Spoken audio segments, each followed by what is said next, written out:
Hello and welcome to Digging with Dugan. Today we are going to be diverting from our royal narrative to talk about a subject that is extremely prevalent both in basically all societies at this time period and throughout the story as a whole.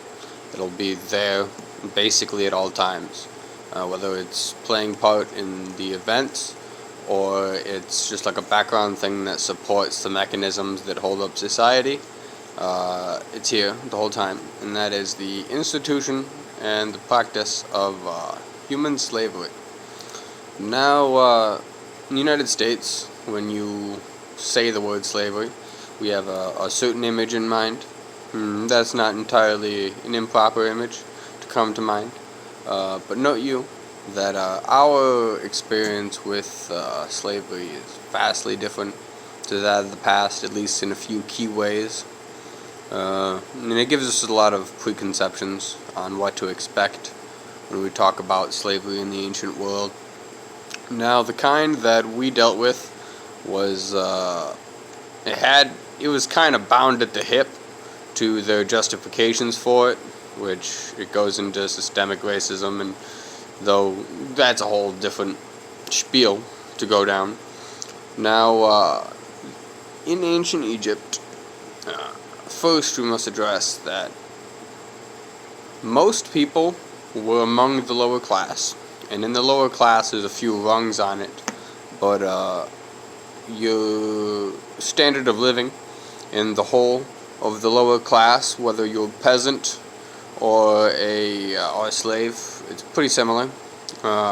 We have no evidence that the Egyptians treated their slaves, when it comes to living standards, any worse than they did the peasantry. Doesn't justify it, but that's there. And so we must then talk about how do you become a slave? Now, obviously, you'd be born by someone who was already a slave, but most people who wind up in slavery because they lived in a village that was led by somebody who fought against the opposing side. Or it's possible for you to get sold to Egypt by a foreign power, or you could be a tax dodger and you could wind up in slavery, or you might have just stumbled around some asshole slavers and they nabbed you and sold you. In many ways to come into slavery, but they're very different. The ethnically based sort of thing that the American slave system was based off of, and many later ones. Now, could a slave buy their freedom? Now, I've actually never read anything that said that an Egyptian slave could earn their freedom. I would assume that there was some mechanism for that to happen, but I've never read a source that said that. Now, there's one thing that is most commonly associated between Egypt and slavery in the common concept, and that is the pyramids. Now, that is specifically the Jews building the pyramids, something left behind from some biblical stuff, some old stories from that time. Now, while there were undeniably Hebrew slaves at some point in time, the story of the Exodus has largely been discredited by historians, at least in the literal interpretation of when it happens and how. So the Jews didn't build pyramids. It's a misconception. Slaves didn't even build pyramids, at least not most of them.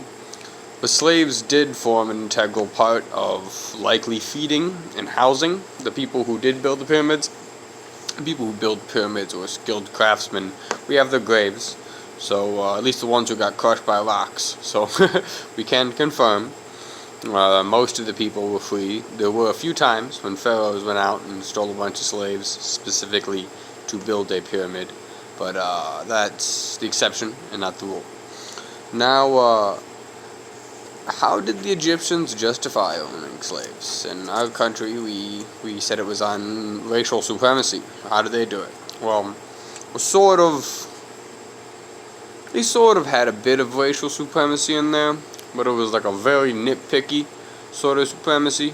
They definitely saw themselves as superior but they were superior because they thought that they lived more sophisticatedly, and they were more cleanly, and they were more polite, and they followed the rules of society. And once someone abided by that, they were no longer seen, at least enough of the culture had abided by that, they were no longer seen through the culturally inferior lens. So it's a very nuanced thing, what makes you inferior in the eyes of the Egyptians. Because, for example, the Canaanites, the modern-day Lebanese, at least one of their ancestors, they were considered to be like a twin culture by the Egyptians and given full citizenship.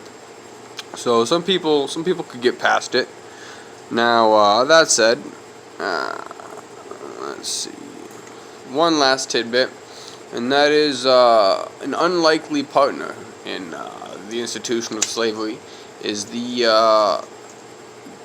common religion throughout Egypt. There were many cults, royal or noble or otherwise, that sustained themselves through a family lineage who acted as the priest, and the priest owned a self-sustaining estate, one where presumably a whole bunch of slaves ran around, providing all the food and the clothes and some income to sustain this temple and to give offerings to the god, well, the person or god that the cult is dedicated to.